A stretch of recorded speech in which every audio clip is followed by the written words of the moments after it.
You're looking at the real deal now. Gonna kick this sorry ass out on the street.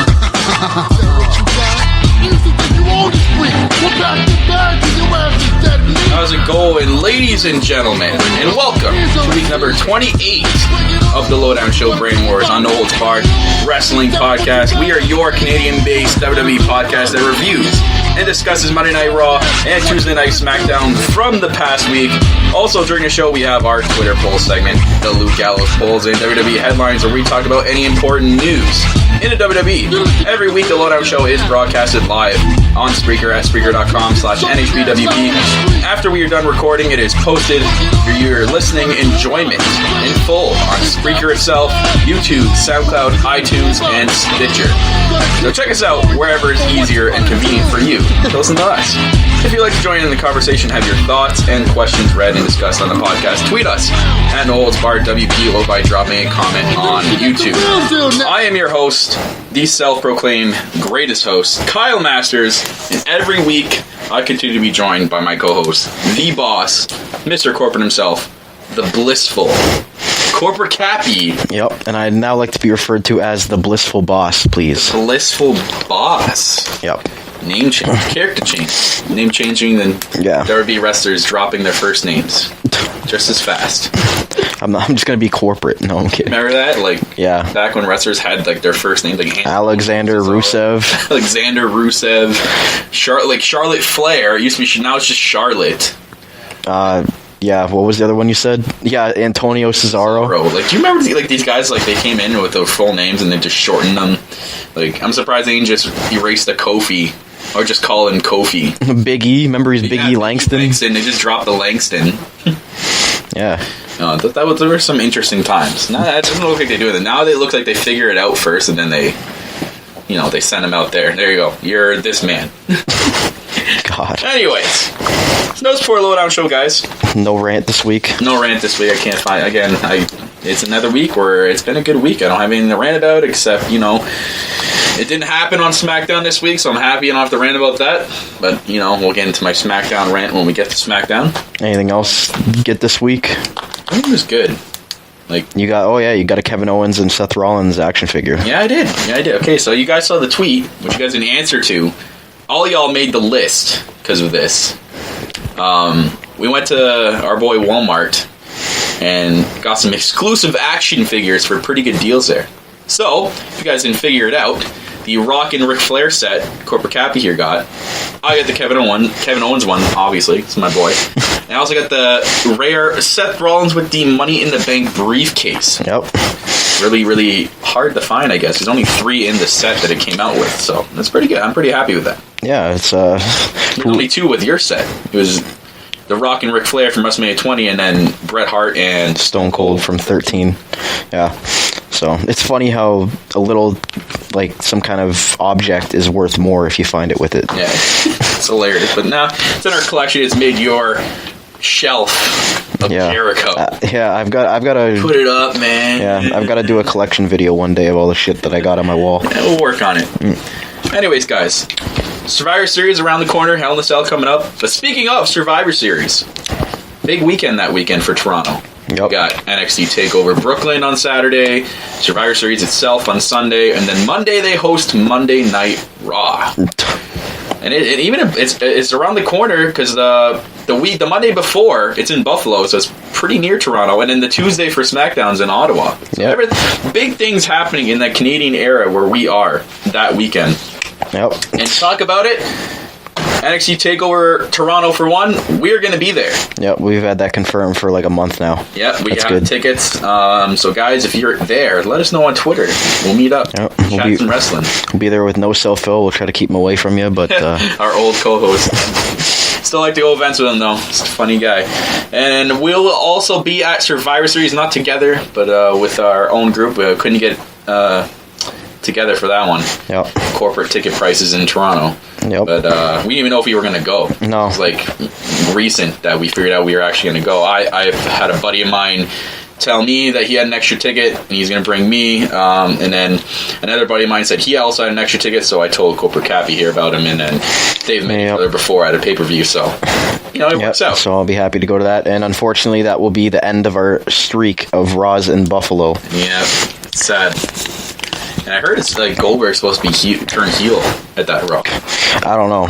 But the go-home shows are usually just a bunch of promos and shit. Yeah. So maybe it's good that we missed it. Yeah. I'm not paying for the Raw in Toronto after that week. That's too much wrestling in a second. That's like 4 events in a week span. It's tough. We say that as we wanted to go to WrestleMania next year, and that's not happening. But can you imagine we went to WrestleMania? How much wrestling? We'd be tired of wrestling after that. I wouldn't even want to do the fucking podcast for like 2 weeks after that. My voice would be gone. I couldn't do the review. So who knows? We might do a SummerSlam review on our way home that night. We'll see what happens. Yeah. We'll do it from the car. SummerSlam. Oh man, I remember we used to do that. Yeah. We did that for a Toronto live event back in. Yeah. So if you can handle the noise of the car, we can make that happen. If you want a Survivor Series, yeah. So if you want a Survivor Series review from the corporate vehicle, let us know. All right. So is that part of the show now, guys? We'll get into it a little bit late into the show, but that's all right. Your tweets out there. Your tweets. We're going to start off with the Raw tweets. And we'll start off with none other than... You look so good to me. My baby. That's right. We're starting off with you at Real Michael Chow. Michael Chow on Twitter. Here is his theme song. He wants to be referred to as Chuck and Billy, not Rico. Even though it was Rico's theme, but yeah, Chuck and Billy used it after. But, sure. Whatever. Anyways, Michael Chow about Raw says Raw was so good. That was a promo segment that ended the show satisfying. 9 out of 10. Wow. Also puts pros. The Bow Train goes wild. Roman gets a Rusev family beatdown. And Goldberg walks down the halfway of part-time haters. The hallway of part-time haters. You see all the people that were in that hallway? Yeah, I love it. Darren Young and Bob Backlund make their first appearance on TV. Bob Backlund's like going nuts. And then Big E with his laugh, he's like, ah! Oh, my God. I think I saw Sami Zayn. Someone said they saw, was it Tyler Breeze? Yeah, someone said they spotted Tyler Breeze. There's a Tyler Breeze spotting. And he's on Raw. What the fuck is that? They go backstage sometimes, each show. I don't know. God, he has more TV time on Raw than he does on his actual show.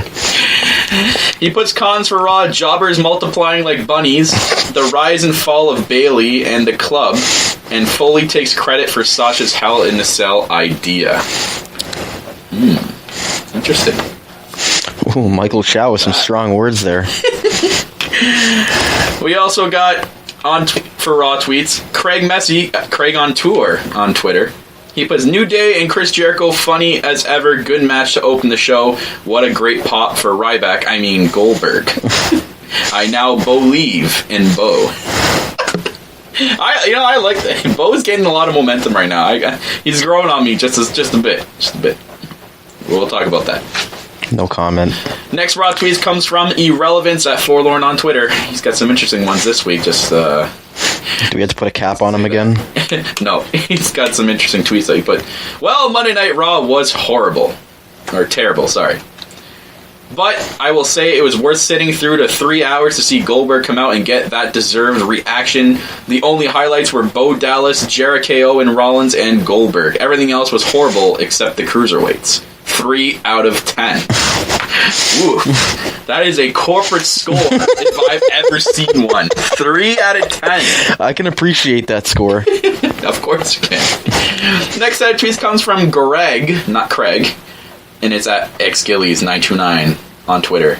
He puts Raw wins this week hands down just because of Goldberg, the women's Hell in a Cell match build up, the Kevin Owens and Chris Jericho tension, and my biggest down is feeding Sami Zayn to Braun Strowman. I can't do his theme. Can't do it. He also puts jobbers really need to go. I guess that's what he's trying to say. They really need to go. And love how Sasha and Charlotte are on the Hell in a Cell poster, just breaking down more barriers for the women. I give Raw an 8 out of 10 this week. Ooh. That's a pretty high score for Raw right there. Michael Chow gave it 9. Woo. Some high scores this week. We'll get into our scores when we get there. Next set of Raw tweets, Gamma NU1 on Twitter. He puts, I don't give a fuck what SmackDown does to make up for that championship match. Raw wins. Wow. It's a bold prediction. That is a bold tweet, too. Thank you, Gamma. Always bring some entertainment to the show. We get another SmackDown tweets. And I won't play his theme again, but Real Michael Chow, he put, SmackDown was thumbs down. I'm seriously running out of corporate Cappy's free passes here. You even answered him. You put, this may be the last corporate pass that you get from me. Not having a pay-per-view coming up is no excuse. Start making appealing feuds. Yeah, you're right. He also puts pros for SmackDown. Carmella turns Nikki soft. Apollo stops by SmackDown. And Alexa Bliss takes Naomi to Elm Street. Ooh. I'd like to go to Elm Street with Alexa, just saying. Don't we all after that outfit? Khan's Bray and Orton worst of 700 series continues. Kurt Hawkins fact checks Eva Marie. And Unfunny Dean returns with a vengeance. Interesting. Alright. I like the Eva Marie part. I got something to say about that. Irrelevance set of SmackDown tweets. Solid show, good start, a future casket match, hopefully. Nikki and Carmella had a great segment. I just feel that this show was to make Raw look better, though. The main event was fun to watch. I literally pooped when Ellsworth covered AJ, so 2 highlights from the show. That's kind of bad, so I give SmackDown a 5 out of 10. SmackDown's still better than Raw. If you disagree and you think I'm wrong, then you simply suck it. Raw 3 out of 10, SmackDown 5 out of 10. So you chose SmackDown this week. We'll get into our scores. So interesting. Thank you, Irrelevance, for your set of tweets. Gamma anyone? SmackDown tweet. I want to sign Ellsworth. Raw wins 8. SmackDown 7.5. Actually, scratch that. I give SmackDown a 6.5 because of the Kurt Hawkins Eva Marie bullshit. I agree with him wholeheartedly. Ooh, cold-heartedly. Ouch. Ouch, ouch, ouch. That's a... okay, we'll get into that. Okay, I was going to go on, but we have a new SmackDown tweet from a new person. His name is Kevin Rodriguez, at The Real Crod. Horrible main event. Ambrose was really annoying, and Ellsworth hanging in there makes other guys to face AJ look weak. Yeah, I see it. I agree. I'm going to have to agree with that guy. Well, I know you were ranting about that. And we'll get into that on SmackDown. Yep. But we're going to do something different for the podcast now. Your questions are going to be right after your tweets. The questions this week for us to answer and talk about. Real Wicked Trial. But would you rather see Lesnar and Goldberg be a part of the Raw versus SmackDown team match instead of a solo match we've already seen? I don't know. It's been 12 years. And it's tough to say, because if this is the one-off, then no. Yeah. If it's not, and he's lying, then I think they... If he has the match with Brock Lesnar, and they move on, and he's going to have another match, and I'm like, okay, why the hell didn't they just save that then? Have him be leading Raw, or have him and Lesnar fight for the lead of Raw for that SmackDown, or for that SmackDown vs. Raw Survivor Series match, and then have them face each other after. I think Rumble, 60,000 people. I think it's because they already have plans for Lesnar moving forward. They must have something planned. And Goldberg, I heard a rumor about the Royal Rumble, and I really hope it doesn't happen, because then what's the sense in retiring? So we'll get into that after. And also, they said they might have another thing for Goldberg at WrestleMania, and then him going to the Hall of Fame at the same time. Okay. This year. I don't know, but... See, I don't know if this is going to be Goldberg's one and only match, but I kind of hope it is, to be honest. I don't want to see him again. Like, I feel like it would lose the luster if he came back for more than one match. I agree. And if they wanted to do that, then they should have just saved it for WrestleMania or the Royal Rumble. Yeah. Next question from Michael Chow. Yeah, I wouldn't... I just want to say I would not like to see them in the 5-on-5 match. Well, I'm thinking about it now. I kind of agree with you there. Next question has to do with Survivor Series, but with the Raw versus SmackDown themed Survivor Series, would you like to see Mick Foley versus Shane McMahon in a match? Mick Foley would die if he got in the ring again. They're both in, like, the rough shape. I know Shane's, like, better shape than Mick Foley, but Mick Foley's always been that misshaped looking wrestler. I think he can still go, maybe. It's tough to tell, but I'd love to see that. You have like some like goons at ringside, like almost like a lumberjack with like SmackDown and Raw, like trying to get their teams to win. I can see it. That'd be actually a really, really good idea. I'd love to see that. So then we had Steph versus Daniel Bryan too, and that would be like a no holds barred match. No, the first ever intergender match. I guess that wouldn't be too bad. I guess thinking about it, that's the first time I've ever thought about something like that. I think it'd be a hardcore match too. Like these guys are just all about doing stuff to their bodies that they don't give a shit about. So, or Daniel Bryan versus Mick Foley. Next question comes from xgillies929 on Twitter. My boy Greg. What do you think about Sami Zayn and Strowman feud? Okay, so first part of the question. I don't like it. I don't like it because if they're just gonna feed Sammy to. And they're gonna kill him. I don't want him to get seriously injured because Strowman is just too. Not even that. You not kill him in that way. Bury him as well. Like, why would they do that to poor Sammy? That's why he should go to SmackDown. It says, "Who do you think the Spirit Squad will become part? Do you think the Spirit Squad will become part of the SmackDown Live Tag Team division?" I hope not. Hope not. They go up there with the fucking headbangers. Keep these fucking one-off tag teams out. Bring them back for one night, and then, hey, look, there's the door. Look, you got Ring of Honor down there. Oh, look, what do you got else down there? Oh, you got some indie pros. Yeah, go down there. Just stay the fuck away from the WWE after your one-off. Just go away. You don't need to be here anymore. Just leave. No one cares about them anymore. Sorry. Who gives a fuck? Mickey's bald.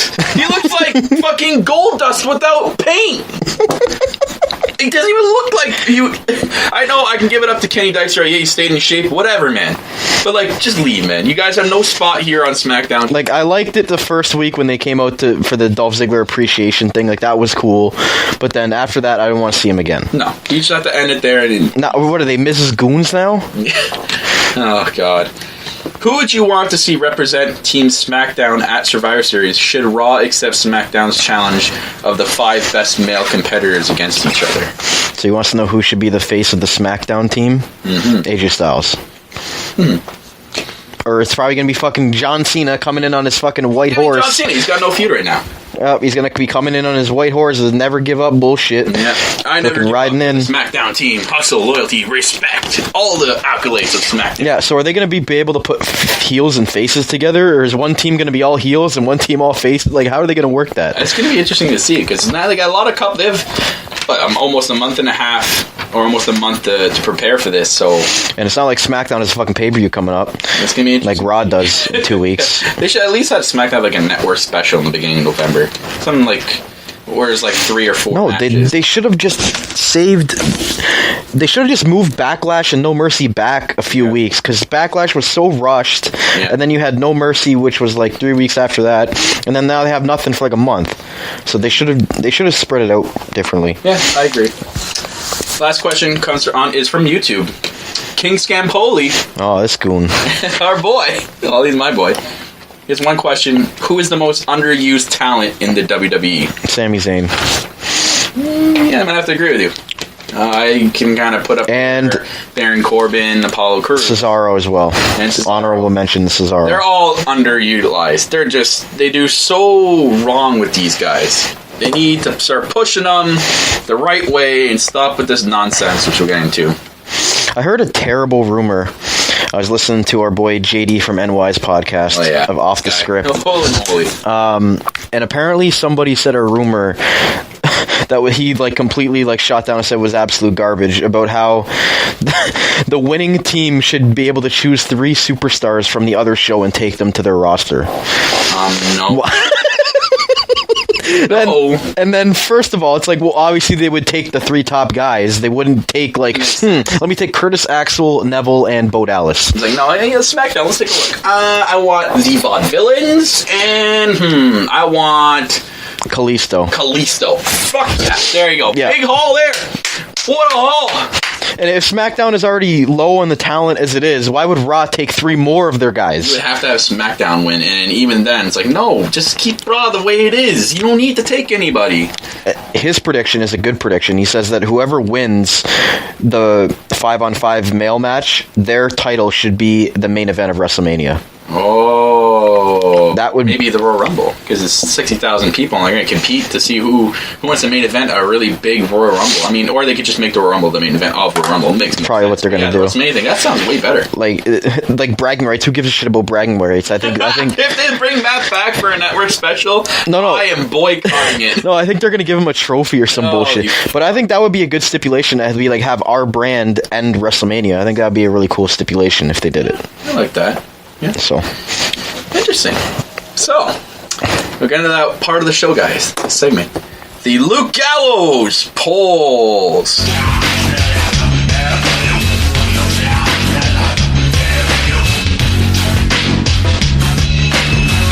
That's right. Welcome to the Luke Gallows polls.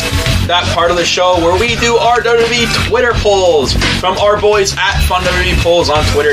We do some fantastic polls, some funny polls, some serious polls, all polls for your liking. So go check them out, follow them, and start interacting with these polls. And as always, the host of Luke Gallows polls, Cobra Cappy. All right, let's start off with what's your opinion of Roderick Strong's NXT debut? Is it thumbs up? Thumbs up, thumbs down. Thumbs 400 thumbs up. Love it. He was ROH's best talent, and now we fucking have him. And he's teaming up with Austin Aries, of all people. Wow, it's going to be a good tag team. Holy shit! Does anyone see how awesome that is? It was almost as good as the Glorious 10 before that. Oh, but that didn't happen. That's I bullshit. saw on Twitter already that I knew it. I predicted it was going to happen. He's already challenging Bobby Roode for NXT Toronto. It's official. I saw a thing already. Yep. Oh, yes. Can't wait to Bobby Roode versus Ty Dillinger. We're gonna see that live. Yes. God. I don't even know. I want to cheer for both. I can't even fathom how much I'm going to mark out that entire weekend. The two good Canadian kids going at it. Love it's going to be awesome. Good Canadian kids there. Yeah. So Roderick Strong, thumbs up, 73%. Yeah, good. Sure. Are you intrigued by the Asuka versus Mickie James match for NXT? I'm going to say yes, just only because we've seen Mickie James recently at House of Hardcore, and she can still wrestle. She still got it. So I think I'm intrigued. I know I would have loved Trish Stratus instead, because it was supposed to be her. And we'll get into that in headlines. Kind of spoiled that. But I like Mickie coming back, getting another shot. Apparently, though, it's a one-off, so we'll see what happens after, I guess, later. I'm fine with that. They're supposed to put her as a trainer in the Performance Center, which is good. Good for her. I think it's a good match to make Asuka look stronger. You know what else is good? This is a really good sign, guys. You guys are not seeing the better picture here. Who is Mickie James married to right now? Magnus. Magnus will be a WWE superstar in the next 3 to 4 months. I'm calling it right now. You heard it here first. He will be a WWE superstar either on NXT or main roster very soon. I guarantee it. Bold predictions here on No Holds Barred. It was 83% for if they want to see that match or not. Good. How many matches do you expect Goldberg to have in WWE? 1, 2, 3, 4 or more? I'm going to say 2. Really? 2 or 3. I'm going to say 2 more.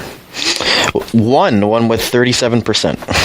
That's what I would say too. 2 put 30 for 2. It's close. You know, I think 2 is good. 4 more, 12%. Well, he's not gonna have like a match every week, guys, or every pay-per-view. He's like 40 years old already. I know he looks in shape, but come on, man. It takes a toll on a guy's body if he hasn't wrestled in 12 years. Yeah, you want him to die so his kid sees him die in the ring? Like, come on. Oh, this is the poll I'm gonna wait for you to rant about. This is gonna be great. Yeah. Which one of these superstars or teams would you push? Titus O'Neil, Mark Henry, the Shining Stars, or Golden Truth?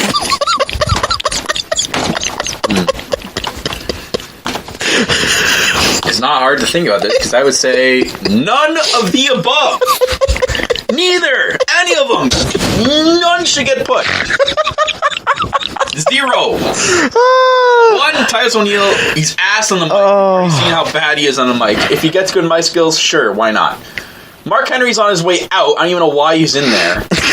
Like, he's literally said before he's close to retirement. He's like Big Show. He just wants to phase out into the back scene area. The Shining Stars, no. If they pushed them as actual wrestlers, maybe, and brought Rosa Mendez back, sure. Oh, they're travel agents. Doing this stupid pamphlet shit and promoting it's so bad, and no one gives a shit about it. They just need to go. And in Golden Truth, you know my opinion on that. And they don't. Goldust is like 80 years old. He's gonna have a bad hip soon. Like, that guy's gonna be in a wheelchair the rest of his life because he's still wrestling now. This might be my favorite poll of all time. Who won this poll? 33% Golden Truth. Are you serious? What is wrong with you people? Look at what the sing-along on the annoying sing-along on TV screen. I'm like, what the fuck am I watching, Barney? The hell is this? Get it off my screen. I want to watch Monday Night Raw, not sing-along to Golden Truth. I actually like their theme. Come on now. I hate the sing-along shit. What the hell is that? In second place was my boy Mark Henry at 30. Oh, man. And then, guys, as much as I like Mark Henry, too, we can't get pushed. He's gonna be gone soon.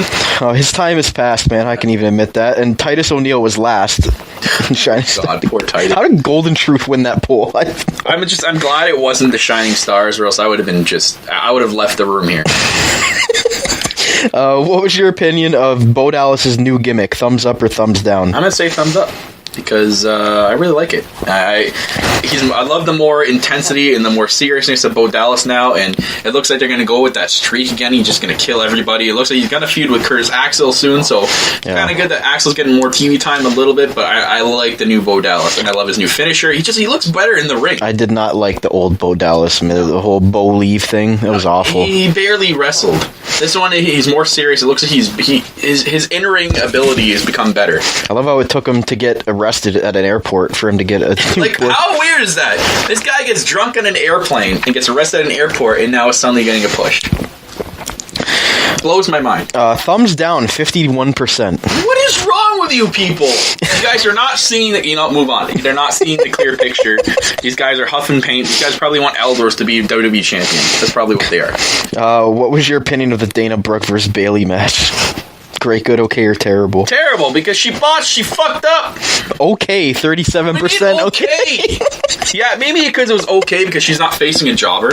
But, like, Dana Brooke literally fucked that entire matchup. When does she not botch in a match? It was the worst botch I've ever seen. If she doesn't botch in a match, it's a miracle. Oh, and I think that's why they played the injury angle after, just to make up for it.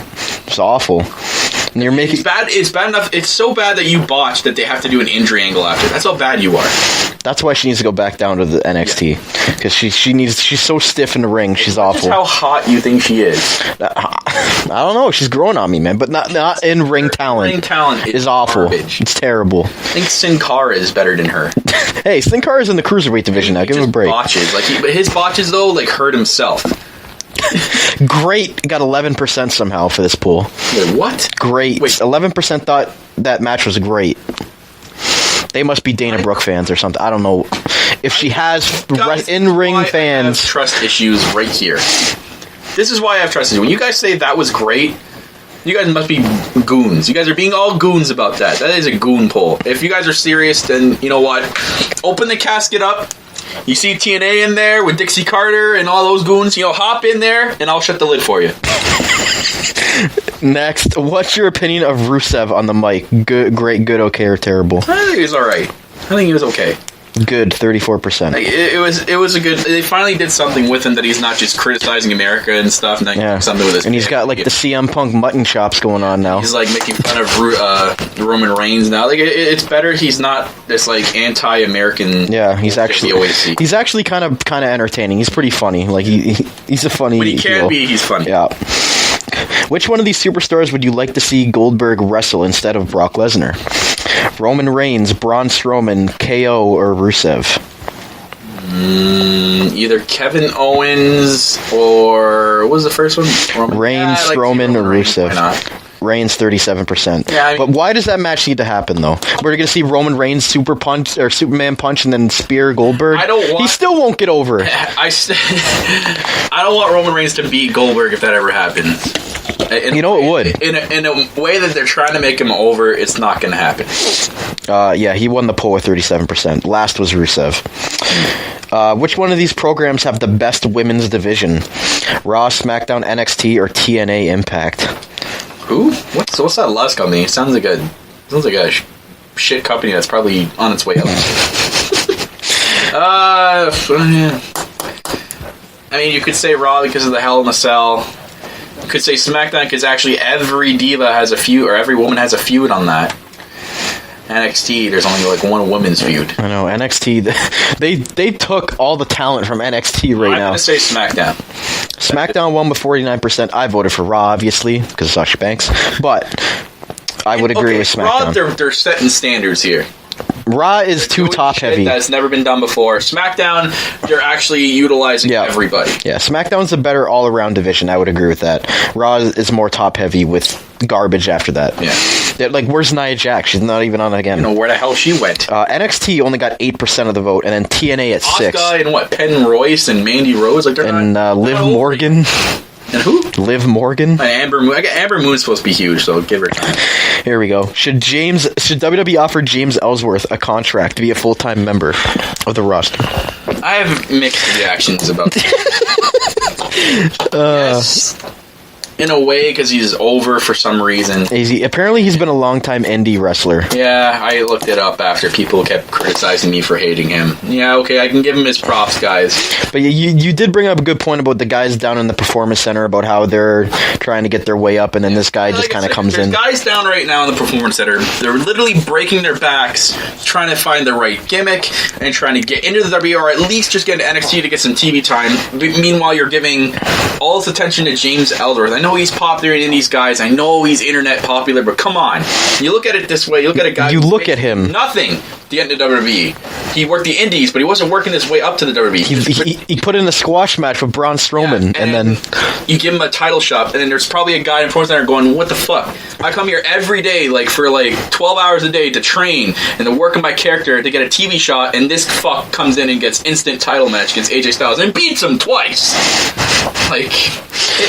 That's the only criticism I have.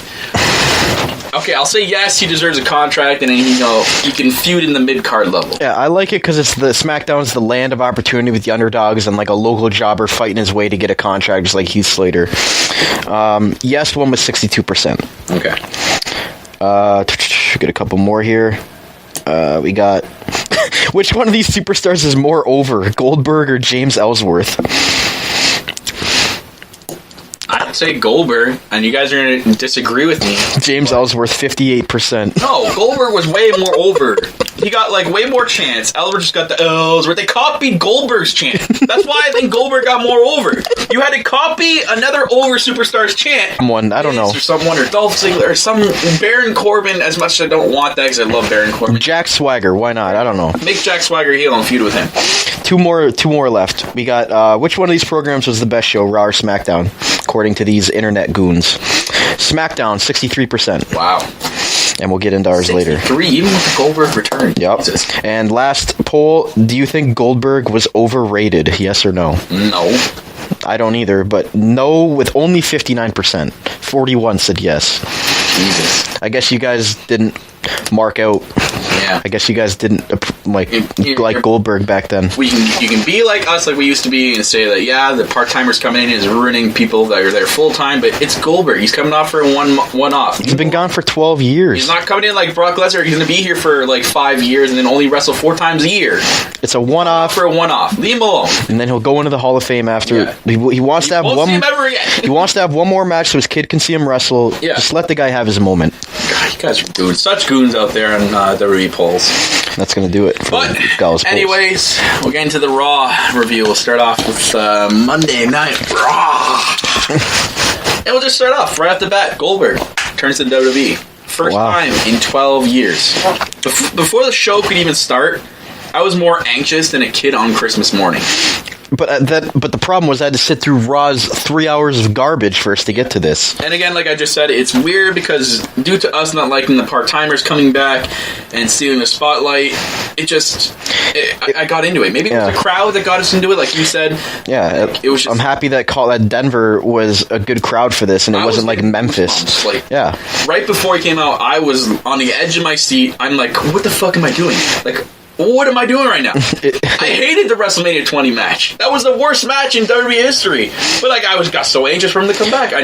Because he genuinely looked like he wanted to be there. Yeah. And I don't know. I had so much nostalgia, just talking about it. I don't know. it brought back memories from way back then of when I first started watching wrestling. And they're promoting him all show with 2K17 and his feuds in WCW, and then when he came to the WWE. But finally, at the end of the show, after all the boosting up, and we get Michael Cole introducing Goldberg. And he said the greatest champion in WCW history, which I don't think is... That is a lot to say, Michael Cole. I mean, you're saying he's better than Sting. Hulk Hogan. He's better than Sting. Bret Hart was once a champion. Fuck Kevin Nash. Fuck David Arquette and that bullshit. Yeah. So you're Booker T, 5-time? Booker T, 5-time. Whatever, I guess so. I guess because he was the first undefeated man to win the world title and be U.S. champion. So, you know, I guess he has a point there. Yeah. You walk through the locker room hallways, as I said before, everyone's clapping. Bob Backlund, for some fucking reason, I guess they had to put him on TV somehow. You got New Day, Sami Zayn. And it's his WCW theme that's playing. Gets his entrance, the fireworks. It looks like more sparks than I've ever seen it before. Mm-hmm. You couldn't even see his body. You usually can see like the figure. You only see his feet. I saw his hand. I'm like, damn, man, that's a lot of fireworks. Hopefully, yeah. You burned him under there? Yeah. Like Jeff Hardy? A giant jacket, affliction jacket. I looked it up. That jacket he's wearing is a custom jacket. If you wanted the jacket without his custom... But yeah, like when he came out, he did like his whole kicking and punching thing, and still looks the good. He still looks like he hasn't missed a beat, man. It's going to be interesting what he looks like without his shirt on. And it looked like he was fired up. He was sweating like crazy. Yeah, he got the goosebumps going and just he genuinely wanted to be there. His wife and son were at ringside for the first time to see him. I think that was the governor of Denver, was that other guy that was standing beside him. Denver, was he? Or the governor of Colorado, whatever. Mile High City. Yeah. Got some good weed there in Denver.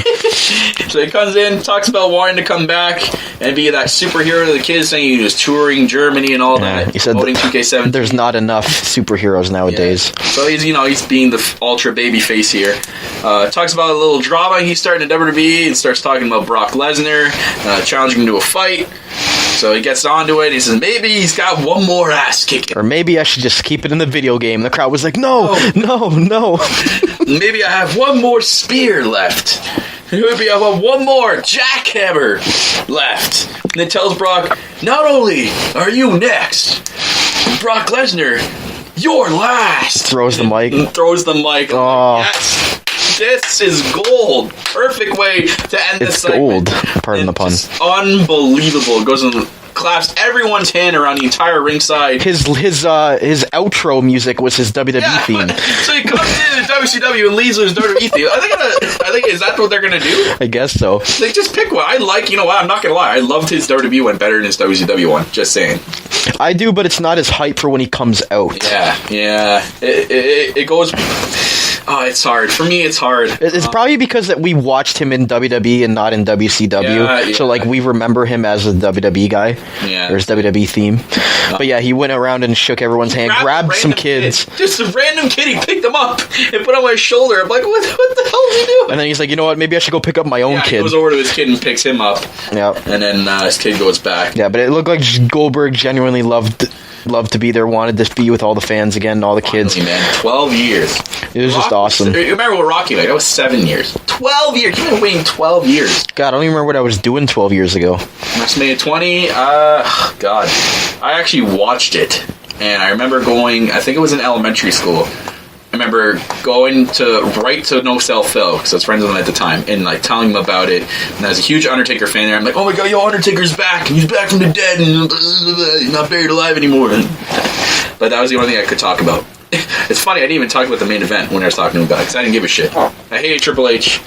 I didn't know who the fuck Chris Benoit was, because I was a young kid. I didn't know what the hell was going on. But yeah, that match. And I'm like, why the hell are they leaving? Like, what the hell's going on? Why is it? We didn't understand back then. Yeah. And it was just a horrible match. Neither of them wanted to be there. But I think this match will be 100 times better, hopefully, than that match was. Hopefully. I wonder if Stone Cold will be the guest referee again. No, don't make it anywhere like the original match. Please don't. That was literally the worst match in history. But it was worth sitting through the 3 hours of garbage to get to this, because it just brought back so much nostalgia for me. Speaking of somewhat garbage, we'll talk about the opening of Raw. Jericho, Owens, and Rollins. Jericho is getting more over every week. Like, but stupid one-liners that are getting over. I love it. List of Jericho, the It. stupid idiots. The drink it in, man. He's so over for this day and age. Chris Jericho. This guy was in WCW at the same 2016, time. Chris Jericho is one of the most over things on the roster right now. Still, you know what's weird? I remember like half a year ago, I thought he was supposed to be gone by now. Like touring with Fozzy. And he's like, WWE's like, yo, here. The money you're about to get with Fozzy, here's double it, stay here. You're really over right now, stay. Fozzy's trash anyway, so maybe he should just stay. The referee even made the list. He criticized, Kevin Owens criticized that it was the ref's fault last week for, or Jericho criticized the ref for it was his fault last week for losing. Yeah. He makes the list. I love you showed me a picture of the list. There actually is a list of Jericho. I'll have to tweet it out. So due to the officiating, the referee made the list last week. Both these guys together is definitely one of the best things on Raw right now. Like, it literally is keeping Raw up there and making it somewhat watchable. Those 3 hours. Honestly, I think I like the feud of Owens versus Rollins, but I think it's getting overshadowed by Jericho. I think Jericho is overshadowing them two actually getting into a feud. I think Jericho is like too much in it. Maybe they're doing it on purpose. Maybe they're going to put him in the match, but Jericho's the best thing going in that feud right now. But Rollins is now ultra babyface. The reaction he was getting and the way he was being pro, I'm like, God, Rollins is ultra babyface. I look at him, I can't see him as an ultra babyface. I'm like, he's got his new shirt. Rollins that I want. Seth freaking Rollins. People want Seth Rollins as a heel. They want to cheer him as a heel, but I guess they had to make him a babyface just for this situation. What? Jericho Sparkle Crotch. Sparkle Crotch, that's it. Sparkle Crotch. And they started the Sparkle Crotch chant. Jericho's like, quiet. There's a reason why there's goat on my trunks. Yeah, Sparkle Crotch, or should I say Sparkle Ass? So there's some deception shown a bit after Rollins calling Owens and Jericho out. A little bit. I mean, even though Owens is trying to play like, it's just Rollins and Stephanie and Mick, they're trying to turn us against each other. Jericho wants to beat Seth Rollins alone, ends up sending Owens to the back. Yeah, there was a little bit deception there. He's like, I'm going to be at ringside for you. He's like, no, I don't want you here. I want to do it myself. To the world that he can. Into the match we go. Really good match. I mean, you got Jericho versus Seth Rollins. It's like main event quality right there. And we're having that open the show. And they have a good match, too. Near the end of it, Owens comes out and tries to distract Rollins. So he comes out after Jericho told him not to. He tried to pull the rope away. And then the referee caught him. Referee catches him. It causes a distraction for Jericho. Into the pedigree he goes, and Rollins wins. Standard Rollins. Wow, Jericho buries everyone all year, but can't beat the man. You can't beat him. But it wouldn't make sense if he's not in the title picture to lose to the number one contender. Unless you're Alexa Bliss, and you can lose to a random that's not even in the fucking... I'm still bitter about that. Yeah. But, like I said, I think Jericho's overshadowing this feud, and maybe they're doing it on purpose to add him into the match, because they did make a stipulation for next week that it's going to be a triple threat between the three. Yeah, so the triple threat we're supposed to see for Hell in a Cell, we're going to get next week, I'm guessing? So is that what that is? Yeah. But I just feel like Jericho is overshadowing the Owens versus Rollins feud, and I really don't care about it right now. I can't say that I care about Rollins versus Owens. I know you do, but I'm not as invested as I want to be in this match, because I feel like those two haven't done enough to each other. It's mostly been Jericho in the middle of it. Let's get this straight. Hell in a Cell right now is going to be main focus Rusev Reigns and the women's match. So their match is not going to steal the show at Hell in a Cell. It's going to be maybe mediocre or slightly good, but nothing. It's not going to steal anything. It's not going to be match of the night. See, here's my gripe with the whole Hell in a Cell thing. Do any of these matches really need to be in the cell? The women's one. To break grounds. I know that they want to break new ground. I'm all for that, about the women going and doing things they haven't done before. But I don't know. I have mixed feelings about this match. I don't want the ladies to kill each other in this match. Apparently, I read on Twitter today that the reason Sasha Banks is bulking up in muscle, and same with Charlotte, is because there's planning of big spots in this match that they need to build up in muscle. So Sasha wants to, because she's been already told by Vince that Vince thinks she's frail and like she only has one speed in the ring, and that's all out. I don't want to see Charlotte do a fucking moonsault off the fucking thing. I don't want to see her die. I think she's gonna. You know what I'm saying? I think she's gonna climb halfway up the cell and moonsault into the ring. You know what I'm saying? Like, Sasha's gonna be down there, she's gonna moonsault, and it's gonna somehow work or something like that. I don't know. She's gonna jump off the cell. Nothing's gonna happen. Guys, you guys all think that the women are gonna climb up to the top and there's gonna be some giant spot. That's not gonna happen. We've seen that once already at WrestleMania. That's the last time we're gonna see it in like the next 10 years. We're not gonna see that anymore. I just don't think that these matches need to be in the Hell in a Cell. To be honest, I don't. Pay-per-view needs to go. I think it needs to go. I think it needs to with Unforgiven, like Armageddon. Yeah, and do it like once a year. Have like one match in it. Yeah, I don't want to see all these. Like, I don't care about Rusev versus fucking Reigns in the cell. I don't care about Owens versus Rollins in the cell because these matches that match doesn't need to be in the cell. In my opinion, that match could literally just be a regular. That's what I'm like. Why do these matches need to be in the Hell in a Cell? Like, it's not like these guys want to kill each other. Like, Rollins and Owens haven't even like really got into it yet. It's been Jericho in the middle of it. Yeah. Like, I feel like the only matches that should be in a Hell in a Cell are like really personal feuds that were going on, like the HBK and Triple H feuds back in the day. Like, those needed to be in like Hell in a Cell, or Undertaker, Brock Lesnar. Like, those are feuds that should be in the Hell in a Cell. These feuds, I just don't think. I should think they should just scrap the whole Hell in a Cell thing. Is it the home show next week, or is it the week after?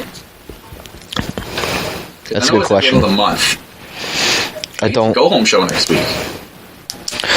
It is. Next week is the go home show. So it's gonna be interesting to see what happens. I don't know. Boost it up somehow. I don't like. I want to be hyped for the Rollins and Owens match. I just don't think they've done a good enough job with building their one-on-one feud. Okay, I can agree with that. So speaking of Charlotte and Sasha Banks, they had interviews by Lita on Raw tonight, and it was announced at Raw or after Raw though their match is going to be the main event of Hell in a Cell. It's not only are the women going to be the first time ever main eventing a pay-per-view, they're going to be inside Hell in a Cell. Wow. Like, this, guys, this is going to be this is historic. His most historic pay-per-view we're going to have in a long time. People are not seeing the big picture here. They're on the poster, for Christ's sakes. There's no one else but them two. Could you ever imagine that happening? You got to buy that poster. I know our boy No Self Phil knows where you can buy pay-per-view posters. You got to get that one. I might get it. Yeah. If not, I'm going to buy it for you. Okay. You got to tell me where I can get this. We got to talk to our boy No Self Phil. But obviously, them main eventing the pay-per-view is going to be huge. It's going to be so historic. So my girl can't be here. I'm going to be shedding a tear that night because it's going to be awesome. Okay. But I would love it if they just main evented or just do a regular match. I don't like the whole Hell in a Cell thing, but whatever. It is what it is. I know Sasha wants to get down and dirty in there and fucking do it in the cell. She wants to get in there and fight like the men do in the cell, so good for them, but I don't know. We'll go on from that, but I really like the fact that they're letting the women main event the pay-per-view. Oh, for sure. And it's going against all those goons out there who say that women's wrestling is irrelevant and no one cares about the women. Well, here you go, bud. They're main eventing a pay-per-view being inside Hell in a Cell, so in the words of DX, you can, it's going to be huge, because it's going to be in Boston. Sasha's going to get a huge reaction in Boston. And that's what I was saying to you.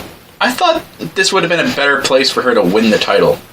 I think so too. I don't understand why they keep having her win it on Raws. She would have got, for what it's the main event, she would have got like the biggest reaction. That would have sent the fans home like extremely happy. Like, I don't understand. I could definitely see them screwing her over and having Charlotte win. The history of WWE has screwing people in their hometown. It's crazy. So, and as far as the interviews, I thought Charlotte's was fantastic. As much as we hate her, this is probably one of the best ones she's ever had. Honestly, I don't really hate Charlotte anymore, like as I used to, because I appreciate what she does as a heel. I think that she's a really like the best heel that they have going right now, and for the females. Yeah. And she's doing a very good job of it. Sasha's promo, I love her, but her gimmick's getting stale as a face. She really needs to go to heel. It's basically she's just like, it's the same. I'm not trying to make Sasha like a Roman Reigns, but like the same promo every single time. Like, there's only so much evolution and how she started from the bottom and now she's here. Like, there's only so much she can say every week. She's better as a heel because she has better. I think she has better material when she's a heel. I think she could be along with her gimmick. I think she could be the best heel in the women's division by far. Yeah, because she was in NXT for a long time. Heel Sasha, unreal. Face Sasha, okay. Face Sasha, I still gotta love her, but so according to Forbes. According to Lita, that Sasha was said to be the greatest female wrestler that they've ever seen. Charlotte, you mean? Charlotte, sorry. I don't think so. Not yet. Not yet. I still think Trish and Lita are up there. I don't think she's there just yet. It's a little bold prediction by Forbes. But I found out a fact that I didn't know about that Lita mentioned. Charlotte has won the past 12 pay-per-views straight.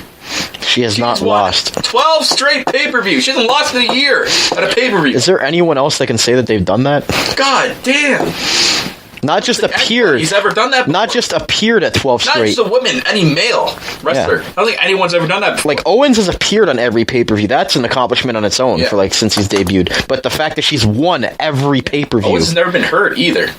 Owens has always been here. It's crazy. Actually, that's false because she didn't win at Fastlane. Remember, it was Becky and Sasha that won over Dana and Charlotte. I think maybe they're making one-on-one.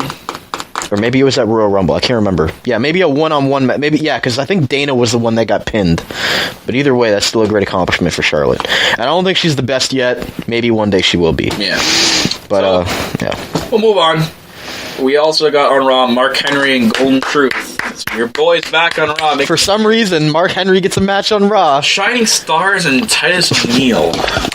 Is that the worst tag team you've ever seen in your life? Snooze fest it was.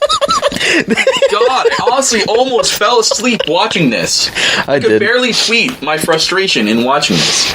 It was a great match. 6-man tag, and they had... Okay, for one, 6-man tag. So there's 6 superstars here who all got their entrance jobbed.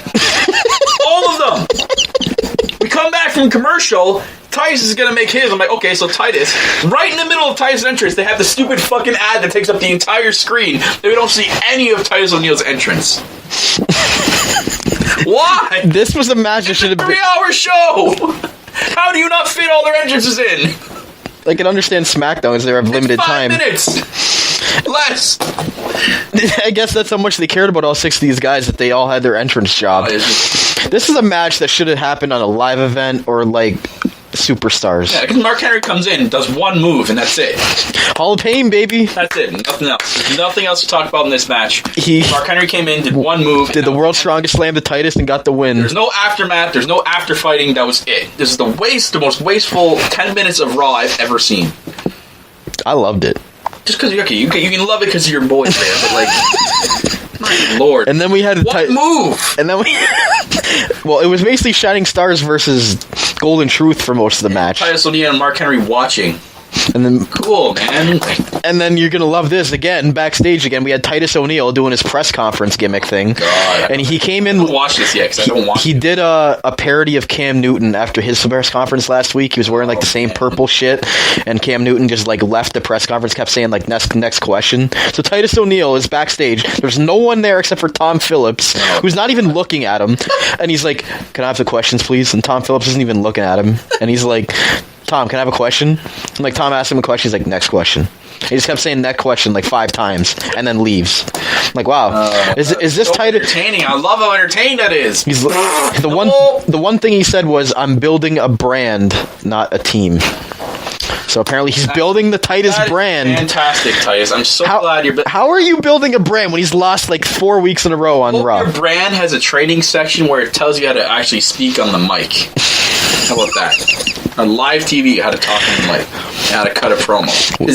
The promo you cut that one week was god awful. This has been longer than their match was. God. Anyways, moving on. Big E faces Sheamus.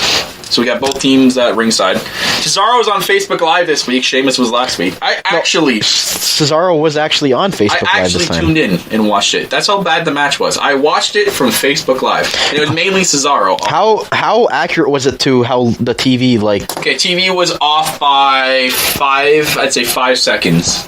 So it's not completely accurate, but I mean, my cable network's pretty bad. I'm always off for something. I think my favorite part was when Cesaro put on Big E's cape.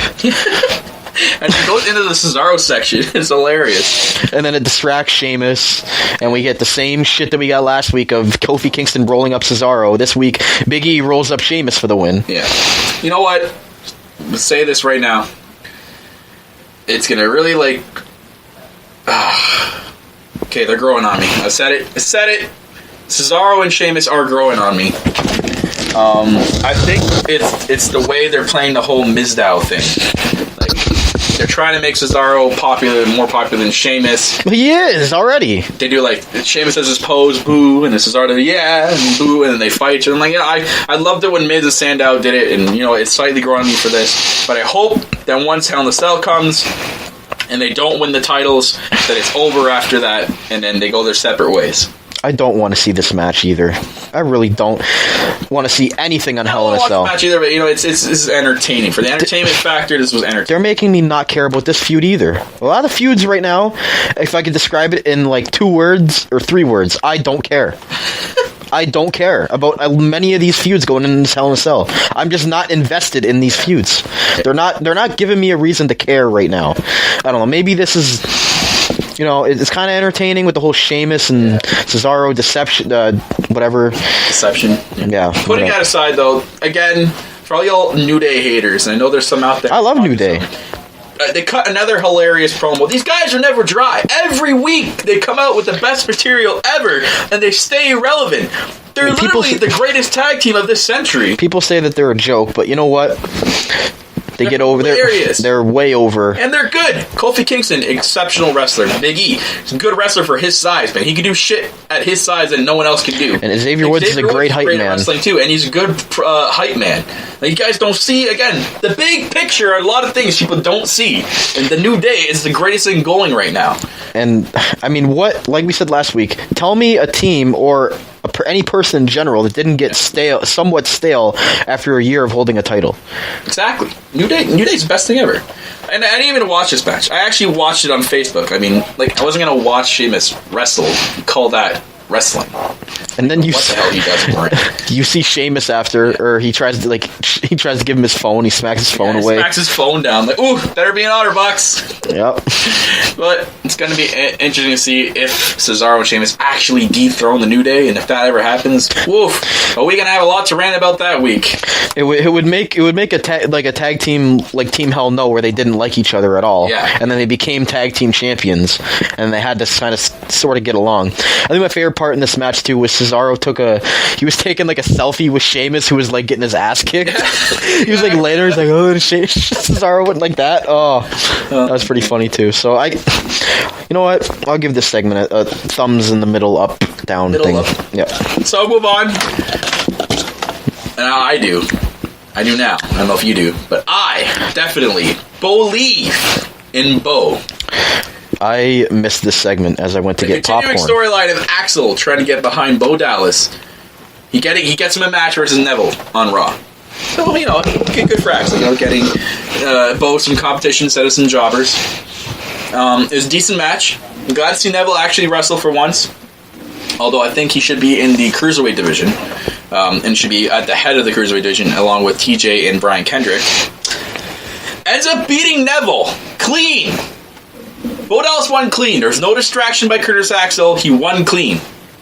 He's about to go for the Red Arrow. This is awesome. This is how much Bo Dallas is improving. So Bo Dallas is on, near the on the ground near the turnbuckle. Okay. Neville steps over the rope to climb up. As he steps over, Bo Dallas sweeps his foot and trips Neville, and then he lands on the mat. Pulls Neville back in, and he gives him the cross. Is it the Crossroads? Yeah, that's his new finisher. Crossroads, and it wins. He won clean. And then Axel tries to celebrate with Bo. Bo has none of it. Starts whooping Curtis Axel's ass. Really? Yeah, just starts beating them all over the ring. Throw him into the barricades, and there's the one spot where his head was against the barricade, and Bo Dallas just runs and Randy Orton punts him in the head. Wow. And then Curtis Axel just laying there motionless. So much for the social outcast return. And then he just yells, "Only Bo believes in Bo." So he's not trying to what do you call it? Bring the social outcast back. Oh, he's not trying to inspire others anymore. No, he's just inspiring himself. Bo, man, I love this Bo Dallas, man. Again, like we said before, how do you go from being arrested at an airport, being a drunk idiot, to getting a push now that actually people are getting behind? And I've read all over Twitter, people are like, man, people's heads are turning towards Bo Dallas. Maybe he needs a new fucking theme song. Though. I think he needs to get to that. I think he could actually be a good mid-card level talent. If he continues this up. His last gimmick, there's no way in hell he could have been anything. He's looking like he's getting a little bigger, too, in the ring, which is a good thing. So I like, if Bo Dallas is heading into that mid-card direction, I'm all for it. I believe in Bo. I like that, but I have a big problem with what they did to Neville. And what they are doing to him on Raw. It is awful. He's becoming a jobber on Raw. He's small enough to be in the Cruiserweight division. He should be the face of the Cruiserweight division. Yeah. He should be the champion. Literally the face. They should be... Neville was a former fucking NXT champion, and now he's getting jobbed to Bo Dallas. Like, was also a former NXT champion. I know, but the fact that they have nothing for him like Sami Zayn, and now he's losing these matches like this. Remember, Neville was a high draft pick of Raw. Yeah. And now he's... sunk to this. I hope they do what they did with Sin Cara and put him in the fucking Cruiserweight division and make him relevant again. Yeah, Neville needs to go there. Hopefully, maybe Brian Kendrick beats TJ Perkins for the title. TJ has his rematch, and then Neville ends up challenging Brian Kendrick. Maybe Neville wins the Cruiserweight title. That should be awesome. If that happens at Survivor Series, we're going to see that. It would make perfect sense with Neville's fucking purple attire on, being the Cruiserweight division. Or red. He sometimes comes out in red. Yeah. But... changes it up. Make it happen. It's like John Cena. Moving on to Dana Brooke. What a mess this was. Bayley actually gets a match, not against a jobber, but I don't even know if we can call it a match just because of the finish. So she faces Dana Brooke. This may have been the worst botch pin I have ever seen in WWE history. Okay? It looked like Dana was supposed to use the rope as leverage, but she fucking missed. And she wasn't even tall enough. What? I don't understand. She missed, but then didn't do a second attempt at least try to get their foot up there. She just stopped and normal pinned. And Bayley just kind of fell down and played it. She had to play an injury angle because it was so bad. It's not serious. I hope it's literally an injury angle because Dana Brooke fucked up. Dana needs to go back to development. She's gonna hurt people if she keeps doing this. She sucks. Plain simple. She's seriously so bad. She sucks. Bayley, it would be a perfect feud for Bayley to be with Dana Brooke if Dana Brooke could wrestle. She's just not getting it right twice. Now. She's fucked up in the last month. The one time where she's supposed to put not even her foot, Charlotte's foot on the rope, and she fucked that up. And now she can't even put her whole goddamn foot in the rope. She can't do dirty pins. WWE, stop making her do dirty pins. She can't do it. She's bad at it. That's why I said she should just be the manager of the club. Yeah. Back to what we were saying that one podcast. She should literally be the manager of the club. Perfect. The club needs a manager. She needs to stop wrestling. And that would be perfect. I was so embarrassed. Because I would still like to see Dana Brooke around because I have a kind of, a weird fetish. A weird fetish for Dana Brooke. I don't know what it is. But when she gets in the ring, I lose all of that. Because she needs to go back to NXT and actually learn how to take some bumps. Yeah. The worst is when people put her head on the ropes, or when she does the head smashes on the turnbuckle, and she just looks so bad doing it. It looks awful. Yeah, she's so stiff. She's not. It's so bad how stiff she is. Playtime should be over for herself. Playtime is over for Dana. And she needs to not get a pat on the back for this one because that was awful. I'm done. And Bayley backstage, I don't know what they're going to do with Bayley. I don't know. Poor Bayley.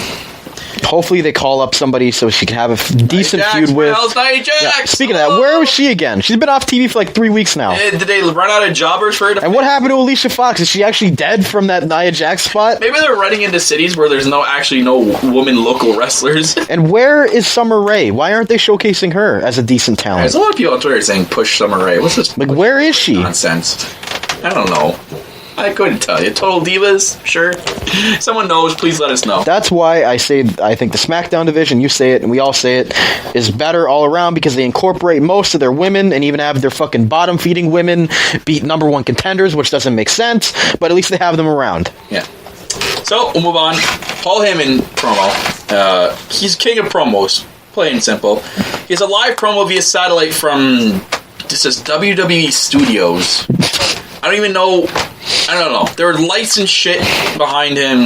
I don't know where the fuck he was. He talks about Goldberg being there tonight and says he would just say no or else he's going to piss Lesnar off. Basically saying, he says, if he says yes, he will be embarrassed and get his ass kicked. And Heyman cuts the best promos of all time. Guy just it's incredible on the mic. Heyman doesn't need to even be there to have promo of the night. It's so good. It's just so good. Looks like looked to be a slow build up between these two, like back when Cena and Rock first faced each other. Looks like Goldberg will be there 1 week, then Brock 1 week, and then they'll settle till the last Raw, and then they'll be there at the same time. So whatever, it makes sense for that type of feud. So good for Paul Heyman, giving us that promo, giving us a shed of light on Raw. We'll move on. And speaking of light, there goes the light. We got a slight light, sort of. I don't know how I feel about it, but we got an opponent for Strowman. But not before we have a squash match. Of course. He squashes 3 guys. Faces not 1, not 2, but 3 jobbers at the same time. Whoa! We got the Mile... What are they called? The Mile High Boys? What the fuck were they called? I don't know. They were smoking some Mile High stuff to get in the ring with Braun Strowman. Oh my god. Literally just throws them around everywhere. He even threw the guy over the 3rd rope onto the 2 guys that are on the outside. And then he pinned the 2 guys again. I thought he was going to pin all 3 at the same time. So but after the win comes his first opponent. Hopefully not, though. Sami Zayn. I say it cringely. I hope that the feud isn't terrible, but I just hope it's a good match and he doesn't squash Sami in 2 minutes. I'm just really concerned. I'm really concerned about this. WWE, please do not kill Sami Zayn. Sami Zayn is a big talent right now. Huge talent. Way more than people think he is right now. And if you want this guy to win the Royal Rumble, if they would ever go down that route, you can't have him get squashed. Can Zayn's foot even reach Strowman's face with a helluva kick? I have no idea. Pick him up for the Blue Thunder Bomb? Yeah. What's gonna happen here? You have 2 guys here that just they're disproportioned. It's ridiculous. Their styles versus Rey Mysterio. Their styles are not gonna. No, it's clashing really hard. Their styles are clashing. Oh, puns everywhere. But it's just not gonna work. Yeah, I guess I can finally get behind Strowman now. He should just be facing fucking Big Show or Mark Henry in a feud. Yeah, I've had criticism from some people about not getting behind Braun Strowman, but I can't when he faces jobbers, and now he's facing someone I guess I could slightly get to him, but it's Sami Zayn. Yeah, I don't want Sami Zayn to get squashed here. Of course, he gets an opponent as someone I don't want him to face. I know Braun Strowman is this big, opposing figure. He's this big attraction that everybody wants to see, but as far as his in-ring talent, I mean, he's supposed to be the savior of wrestling that we still have never seen. Ooh, the savior. Ooh. Save us, Strowman. I would rather see Roman Reigns get squashed by Braun Strowman. I hope that's a feud coming up. I want Braun Strowman to kick the shit out of Roman Reigns. Oh, man, I think the whole crowd. That's how you get Strowman over. You make him face Roman Reigns. There we go. We found the solution right there. Get it up on the board, creative. That's the number 1 idea. Braun Strowman's going to be the face in that match. Literally. Unbelievable. There you go. There's your main event for fucking Royal Rumble. My lord. Get the Rusev family reading next. Oh my god. We actually get physical photos of the Rusev family. We get Mama Rusev. Mama Rusev, 2-time world rowing champion. Oh yeah. Good for Mama Rusev. And they were booing Mama. He's like, don't you dare boo my mother. Then we got Papa Rusev, who served in the military for 3 years. So good for Papa Rusev. We got Brother Rusev, who's the best chef in all of Bulgaria. It's the picture shows him twirling a pizza. We got the Brady Bunch here. Oh man, then we got the only Grandma Rusev, Babushka. Oh yes, Babushka. Didn't even say what her accolades are.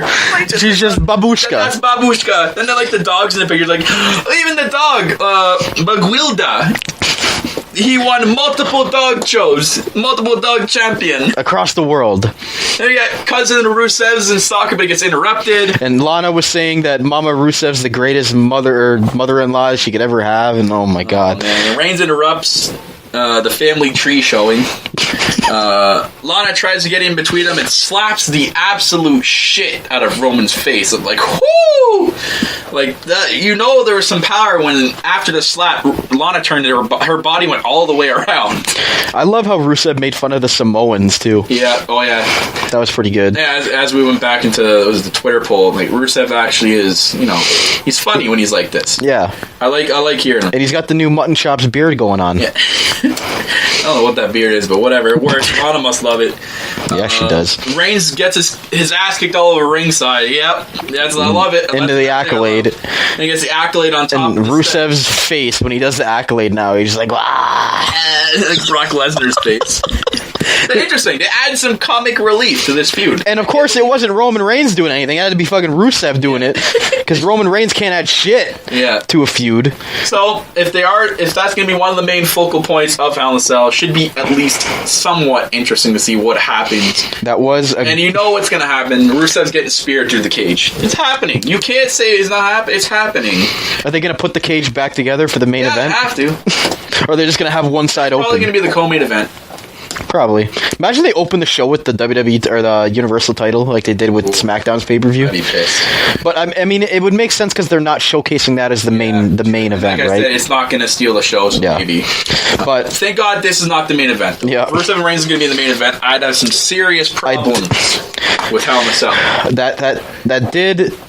That was a thumbs up this week. I did like that Rusev promo. I mean, the thing that they've did the last 4 weeks has been awful, but I'm glad that Babushka, my girl Babushka, saved the feud somewhat. Thank you, Babushka. Get that hashtag trending. Michael Chow will. We'll move on. The Club and Enzo and Cass have more. I guess they add more fuel to the feud, but it was really, really short. It's fucking Carl Anderson got squashed in like a minute by Big Cass. What? Okay. Why did they have Carl Anderson face Big Cass here? Why wouldn't it be Luke Gallows? Or at least Carl Anderson versus Enzo. It was really, really quick, and then he won with that black hole slam. I don't know what he calls the black hole slam there. No, he calls it the it's the Empire Elbow, and he's got something else. Something to do with New York. Yeah. Something like that. Maybe they rushed it because they needed to fit in the Cruiserweights and Goldberg, because I know they went over the hour for Raw, so... But the fact that Carl Anderson gets squashed every time he's in a singles match... Yeah, it's pissing me off, because what the Club has come from to now this. And I love that they're feuding with Enzo and Cass, because it makes both teams relevant, but this was really, really poorly done. This should have been in the middle of the show, at least have more time into it, or at least maybe have a tag team match, or have it Luke Gallows versus... Give him a 5-10 minute spot. Yeah, it was just really bad. Really poor. The fact that you make Carl Anderson get squashed, it makes the Club look bad. Yeah. It can't make them look at the same level. You're supposed to keep them looking... Really booked, in my opinion. And like we always say, the Club needs something. They need a leader or they need a manager. They need something to boost them up. We'll end off the Raw review with the Cruiserweights. Yes, the Cruiserweights. Love this.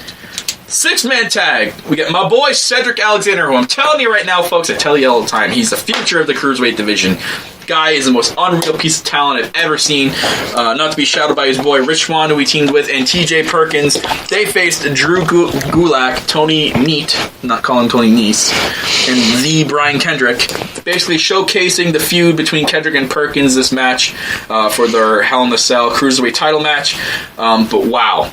Did the others go not unnoticed? Because everyone had a spot in this match. Everyone stood out. Everyone had their spots in it. That's why I love the division.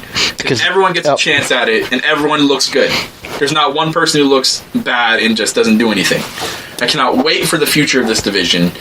Hopefully, they need to give it more time on TV. They need more TV time because they're actually so good. Like last Raw, they had two matches. They had 2 times the Cruiserweights were together. So the ending was Kendrick getting the submission. Yeah, because he tagged himself in after the 450 splash. The craziest fucking move ever. Like, only a certain few people can do that, like, properly. And then does the captain's hook, that stupid, like, forearm crossface, and he wins. He makes Rich Swann tap out. Yep. Whatever. You know what? Again, I hope this division gets better. I love it. I know Vince isn't high on it, so we'll see. Of course he's not. But I think Neville would be a huge addition for that. Oh, for sure. I think so, too. So, my score for Raw this week, I'm giving it a 7 out of 10. 7.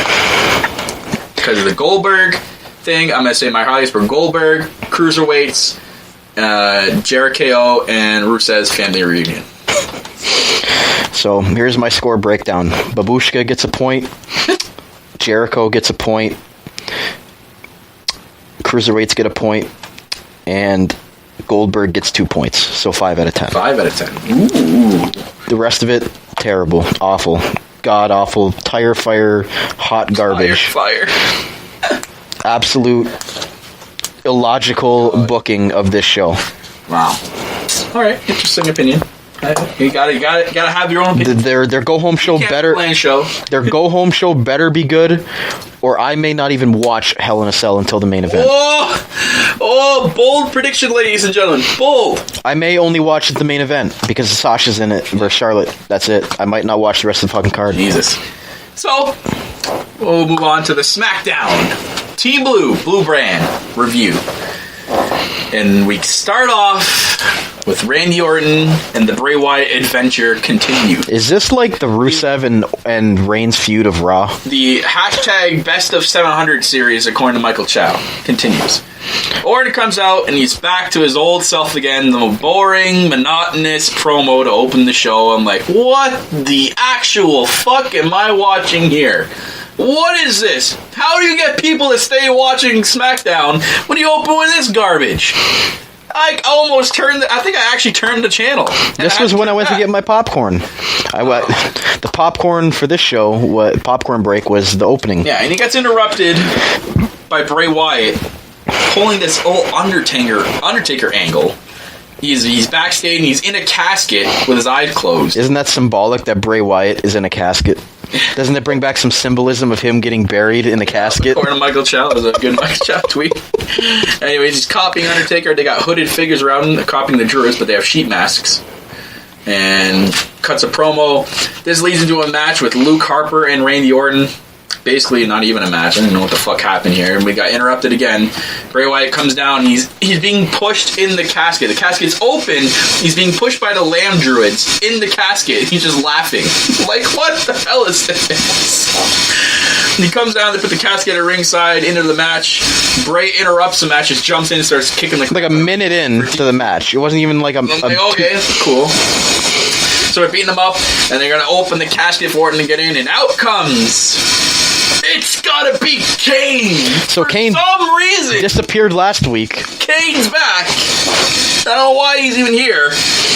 Like, great, how unpredictable Kane coming out of a fucking casket. Like, did we really need Kane here? Is this 1999? Did we really need him here? Really? What the fuck? I guess they need Randy Orton to have, like, an evil ally, I guess. I'd see a casket match at Survivor Series. It's gonna happen. Or maybe even sooner. Because they don't have another pay-per-view to look up for. We see the first ever, something SmackDown wants to do at first ever a lot. First ever tag team casket match. So 2 caskets. Ooh. Wow. I'm so interested in that. If only you could feel the vibe right now coming off. Oh man, I'm more anxious than Goldberg coming back to Raw. Ooh. No, I'm not. This is fucking tire fire. I want this Randy Orton Bray Wyatt feud to be over.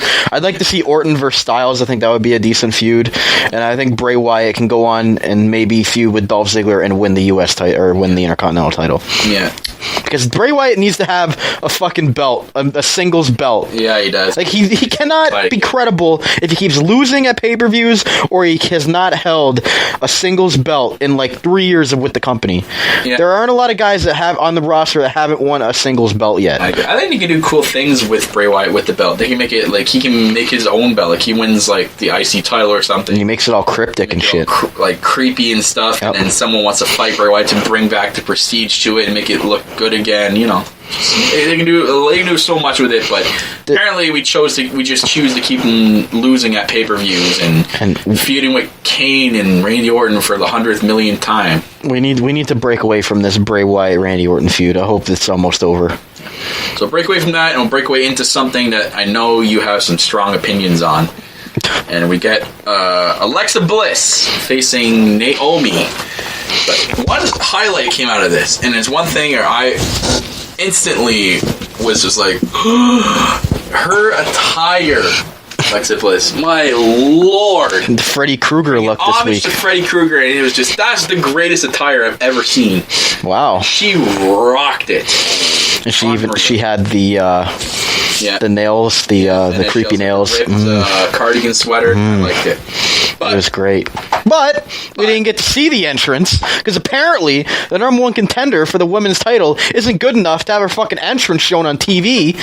But instead, we get Naomi's entrance, who we've seen 100 times. Feel the glow, baby, because I really wanted to see that. Because we really see the same entrance from her every time. I mean, her entrance is okay. She fell on her knees this time. Whoa! So we really need to see her entrance, because she's really relevant in this division right now. You know, she's not the number one contender or anything, but she gets her entrance shown. Alexa doesn't get hers shown. Going into the match, I'm not gonna lie, the match sucked. The match was really bad. The fact that they're not letting them actually wrestle, they're just letting them, like, roll around and get them in headlocks for 5 minutes. Yeah. The only good part was Alexa won with Twisted Bliss at the end. I'd say it's a strong victory for her. It makes her look good again. Yourself better than Naomi. Make Alexa Bliss great again. That's what I'm fucking hashtagging this. I'll make you the side.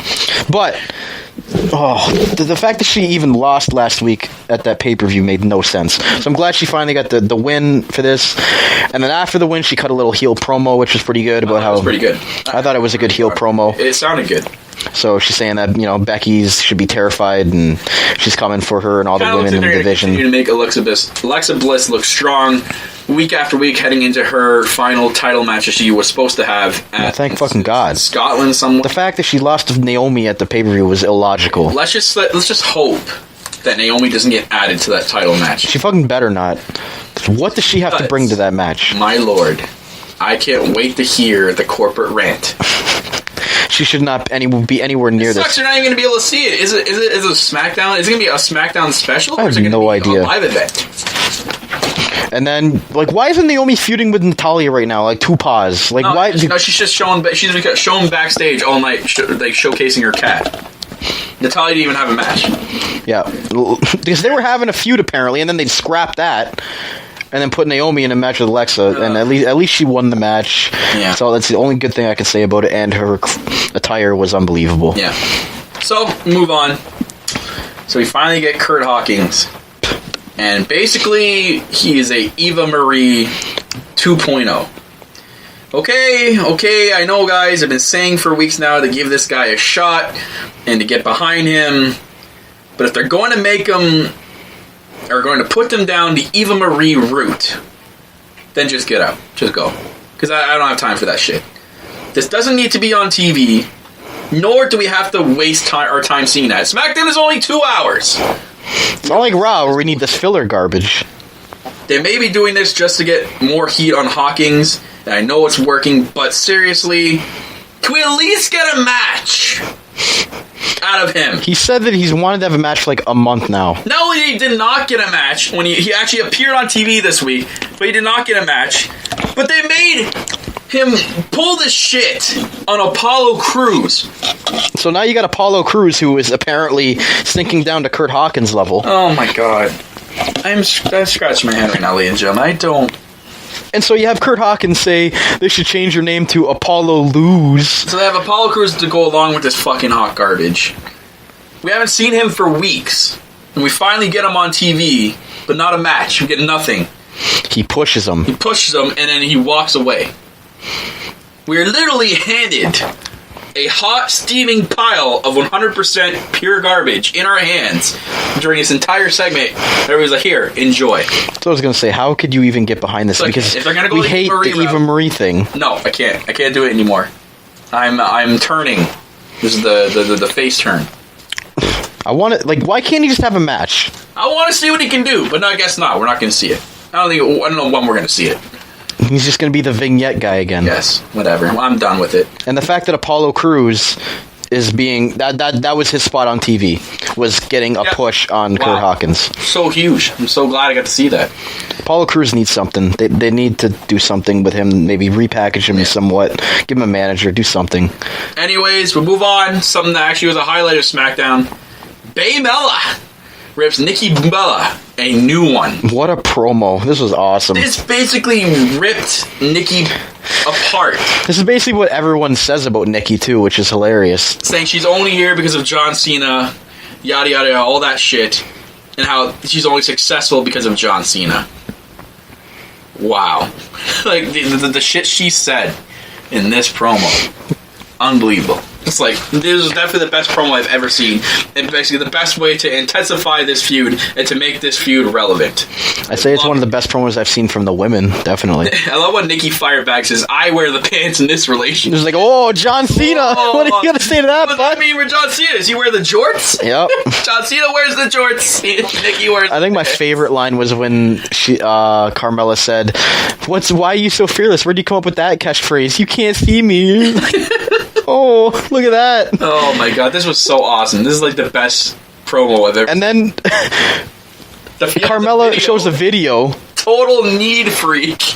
And it's basically her just like using John Cena and all these different Total Divas segments. How needy she is with John. That was so good. That's so well done. And all Nikki was like, oh, you can do some editing, Carmella. Good for you. I'm like, wow, Nikki, just done. She got you, man. She got you. You have nothing to say. Tuck your tail between your legs and see you later. I know this is kayfabe, but I feel like this is probably what some of the women actually want to say to Nikki. Yeah, 100%. The fact that she's gotten to the top because of Cena. And then you got John Laurinaitis coming out on Twitter, I saw, and he said that Nikki's earned everything that she's got, and he knows her personally, and says that, John Cena has nothing to do with it. I'm so sure Laurinaitis is not. Wow, Laurinaitis, I wonder if you're saying that because you're actually married to Nikki's mother. Nikki's mother. Wow. I don't know. But this was a fantastic heel promo by Carmella. Such a good step up for this feud. So good. I love to see where this is going to. I love how this is the main feud of the women's division. It's not even the fucking title because Becky, we haven't even heard from her. Sure. Why does she had an interview or something at least? Like, where is she? Rehabbing? I don't know. She should at least have some kind of interview. Forfeited the title and try to win it back a month later. Like, this is not fair. But you don't even have the title on the show right now. Why should she hold the title if she's injured? Doesn't make sense. Yeah. Whatever. So, we got another part of Smackdown, and so this is Smackdown. Now we're going to have ourselves a tag team match. Yep. We got The Miz and the most irrelevant piece of shit team that needs to go away, the Spirit Squad, versus Slater and Rhino and Dolph Ziggler. So, we don't have Rhino and Slater supposed to be feuding with the Usos for the titles. Why wasn't The Miz paired up with the Usos? Why are they paired up with the most irrelevant shit, just like the Headbangers? They don't need to be here. You had your moment, now go away. Go away, just leave. You're bad then, and you're bad now. The Spirit Squad. Yay! The Spirit Squad was never good. Like I said before, Mickey looks like Gold Dust without makeup. He just looks so old and terrible. Would you have rathered the Headbangers been their tag team partner? No!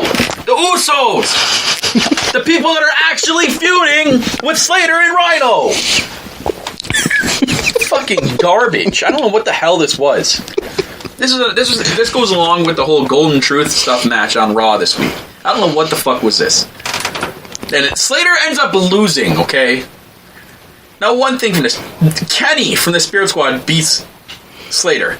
Are you fucking kidding me? So you have a tag team that isn't even like supposed to have. You have one of, they're not even hired by WWE. You have one of those over guys right now, Heath Slater, because of the whole gimmick he has, and he gets jobbed to a garbage part-timer. That makes so much sense. I don't even consider these guys aren't even part of the roster. The tag team champion, one half, loses to a guy that isn't even on the roster. The Spirit Squad, the guy who could be put up there with the headband. At least have the Miz pin Heath Slater. That would make more sense. That was just so poorly done. I don't know what the fuck I was watching. I'm moving on from that. We're moving on. Some more hot garbage. Jack Swagger versus Corbin. Oh my god, this is so fresh. Wow. This is not stale whatsoever. Can we please make Corbin move on from this? I think he will after this. This is the most super stale shit I've ever seen. I think it is, because he had a good segment on Talking Smack. He just squashed Swagger. He just squashed him. I felt like I was watching main event. Like, I thought, I'm like, is this Friday? Am I watching main event right now? What the fuck is this?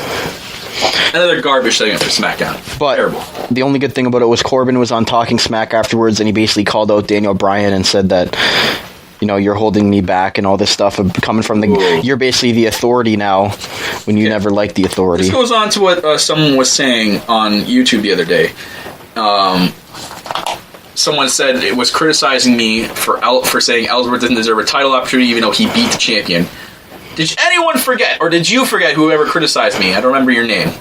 But did you forget that Corbin beat Dean Ambrose while he was the champion and never got shit after? He got put in a swagger feud. He's getting held back. This guy is so dominant right now and is nowhere even near the mid. He's not even good enough to be in the mid-card title feud. Are you fucking kidding me? Well, I think now after this whole Daniel Bryan Talking Smack thing, I think he's going to be moving on now, hopefully. I really fucking hope so. Because this is getting ridiculous, the fact that he's jobbing Jack Swagger like 4 weeks in a row. Who cares anymore? What the fuck am I watching? Do I need to see it? No. That's it. Maybe, I don't know, maybe see Randy Orton versus Baron Corbin. Or maybe we see Ziggler versus Corbin next. I just need to see something that makes Corbin credible, because right now he's slowly slipping into the back of the roster. He said, I came here to make money. I don't care about anyone else, and I want some more competition. Good. So we'll see what happens. So I'll move on to the moment of truth. You guys want to hear us talk about it. Does Ellsworth become WWE champion? No. But he has a t-shirt. Okay, guys. He's got a t-shirt, guys. And I'm telling you right now, I can't believe this is happening. He is currently the top seller in the t-shirt department on the WWE shop. If you don't believe me, go and check. He is outbeating Rollins, Ambrose, and Goldberg's new shirt right now. His shirt is ugly as fuck. It's got his ugly mug on it. With no chin. Where's James Ellsworth's chin? Hashtag where's his chin? The chin that could win, and he did win. It was by DQ this week. Do you want to talk about this match? WWE champion, I would quit WWE forever. He actually, during the match, got a super kick. A 2.5 count he got. I'm like, oh my god. But the whole match was... the Lord and the angels above that he did not win that way. But it was basically a joke match, because Ambrose, he backstage before the match, he had his ref shirt on. He's like, Daniel, I'm ready to be the ref again. And Daniel's like, no, actually, I can't let you do that. So you can be anything you want. So he decided to be the ring announcer instead. Yeah. So he actually did a pretty good job of hyping up James Ellsworth in the ring. Yeah. It was like Dean Ambrose could have a job opportunity as a ring announcer. And like you said before, this is all entertainment factor. I get it. I understand. And so he was at ringside most of the time. He showed him the Jumbotron. He's like, James Ellsworth shirt's now available in the WWE shop. And then he's like, the program is now available at concession stands for like $5. Interrupting the match. Yeah, just doing his stupid things. And he kept ringing the bell to start the match. He kept like ringing the bell like 12 times, and so I was like, what the fuck are you doing?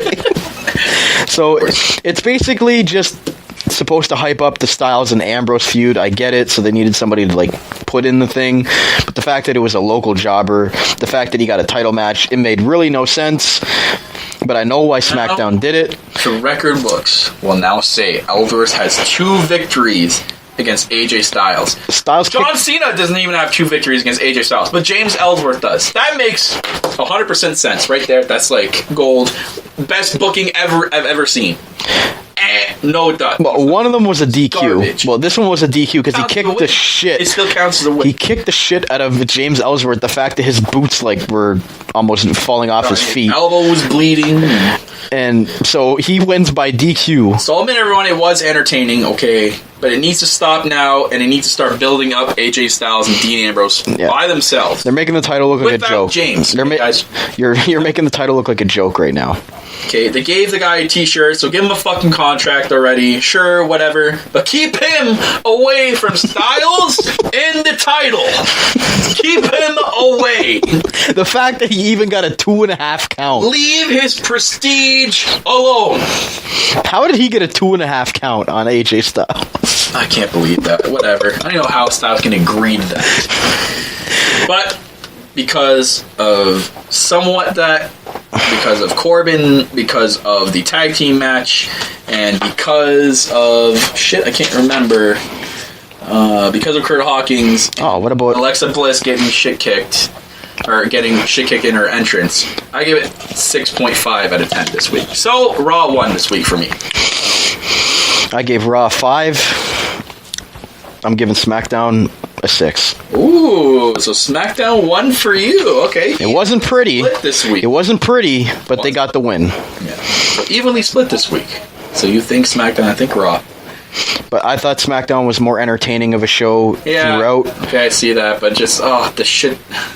The whole James Ellsworth thing, it's got to end now. Yeah. Like, in the title picture, maybe he has a feud with someone else now in the main roster. Stay away from Styles in that title, please. Stay away. And where is Cena at? I don't even know. Well, I mean, he's basically part-time now. So we're not going to see him all the time. Thank God.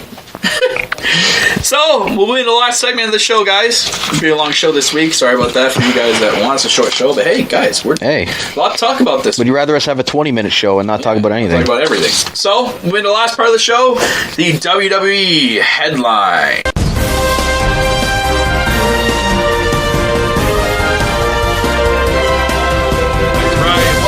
The WWE headlines, the part of the show where we talk about any important news in the WWE. Got a few topics here today. Number 1, the original plans for Asuka at NXT Brooklyn. I kind of spoiled it earlier in the show. It was previously reported that Mickie James' deal to return to the WWE was completed in the days before she was announced to return as Asuka's NXT TakeOver Toronto challenger. The Wrestling Observer newsletter updated the story, noting WWE wanted Mickie at last week's NXT tapings for the announcement, but she was in Europe with her husband, Nick Magnus Aldis. As of right now, she's only scheduled for a TakeOver event in Toronto. She and Aldis recently moved to Orlando, and they are scheduled to return home in early November from touring. Before James is contacted, the original plans was said to be for Trish Stratus to face Asuka, with Trish's hometown reaction turning Asuka into a heel. The plan changed after it was learned that Stratus is pregnant with her second child, but the idea was for Asuka to go heel on Trish, allowing Amber Moon to be a bigger face while eventually challenging Asuka. I think it makes sense for Asuka to be heel, because she just looks so dominant right now. Yeah, and this is getting weird because Mickie James isn't Canadian. So, but she's I don't know. I think Canada will still cheer for her. They did back in the day because she was a really good. Get a good reaction. She was actually a good wrestler back in the mid 2000s with Trish. I hope they build her up good. So, like in the next coming weeks, they build Mickie James up really good at NXT, so she gets somewhat a bigger pop than she will get. So, and I think Toronto crowd will give her a good pop. Yeah, I think so too. Because Toronto is we're in a bizarre world. Yeah, anyone can get a pop there. Yeah, you never know what could happen. Yeah. But my God, if Trish would have wrestled, my God, that would have been like the best night of my life. Have you ever seen her wrestle? No. No. My Lord, man. You were literally almost... because of the second child. You have her husband to blame for this now. I do. But like Trish, if no one knows, is like my all-time favorite person in WWE. She was maybe, like... If they were playing for that, maybe after the second child, maybe in the next year or two, we're going to see her again. But it still wouldn't have... It wouldn't have had the same feel as if it was in Toronto. Like when she had her retirement match at Unforgiven 08 in Toronto, that was unbelievable. But it would have just been awesome. I would have loved to see that. See, like in the next year or two, something come back to Toronto, and then maybe we're going to see her. Fuck. Hopefully WrestleMania. Anything. I would love to see her wrestle one more match. I would actually like die. It would be amazing. So, move on to the news. So that's about your girl. Your former girl, I guess. Speaking of my girl, Paige posts neck surgery update. She says, quote, "My love, there for when I woke up. There was a picture of balloons and a teddy bear. Flowers couldn't be in the room, but he got everything black because I like it. True love right here. Thanks to Natty by Nature for taking time to come visit me. What an angel, her day off. And she got home and saw me. Hashtag real friend. Also, surgery went well. The hernia was bigger than expected, and my neck was straightened now. This girl has 3 screws in her neck. Pics coming up soon. Thanks to Dr. Yourbride, best surgeon out there, and everyone here at the hospital has been great hospitality." So, they found... I saw a video. Also, they also found something else in her neck that was rubbing up against the nerves in her neck, causing her pain. They got that out. So, not only did they fix the main problem, they fixed another problem. So, Paige has 6 to 8 months to recover, so hopefully we're going to see her back next year in the WWE. I'm really hoping, but it's good that The surgery went well. Yeah, and very, very successful. And she tweeted about how the Tampa airport was trying to get her to put her hands up, and she said, I just had fucking neck surgery. I can't raise my hands, you idiots. Stupid idiots. So leave Paige alone in the airport, all right? Hashtag leave Paige alone. So, speaking of surgery, Undertaker underwent hip surgery, apparently. With all the photos we've seen in the last week. PW Insider is reporting Undertaker recently had hip surgery, and that is the reason for all these new photos using crutches. For those unaware, photos of The Undertaker surfaced on Reddit last week showing him using crutches while posing with fans. PWInsider.com also noted that it is unknown if this would change any future WrestleMania plans, as Undertaker's decision is. It is Undertaker's decision if he wants to wrestle each year. Okay. So, last bit of news, and some TNA news. Basically, the nail is pretty much in the coffin and is literally halfway down. According to F4WOnline.com, TNA is being sued by American Express Travel, a related services company, for unpaid bills dating back to this summer. The suit was filed in the Supreme Court of New York State on July 20th, and it claims non-payment of $269,049.50 in travel-related expenses. Good Lord. The suit further claims TNA's American Express corporate account was charged various amounts for items, and the bills were never paid. Not only are they already in the hole, not only are they getting sued by half the people. You already have someone else showing up with the fucking backhoe and shoveling and piling the dirt into the fucking grave. Like, you're dead, bitch. You ain't coming back. How can they pay their talent after getting sued by all these people? That's the big question. People don't know how the hell their talent is even getting paid here, and that's probably why they're appearing in all these indie promotions right now and getting somewhat paid, because TNA can't pay them.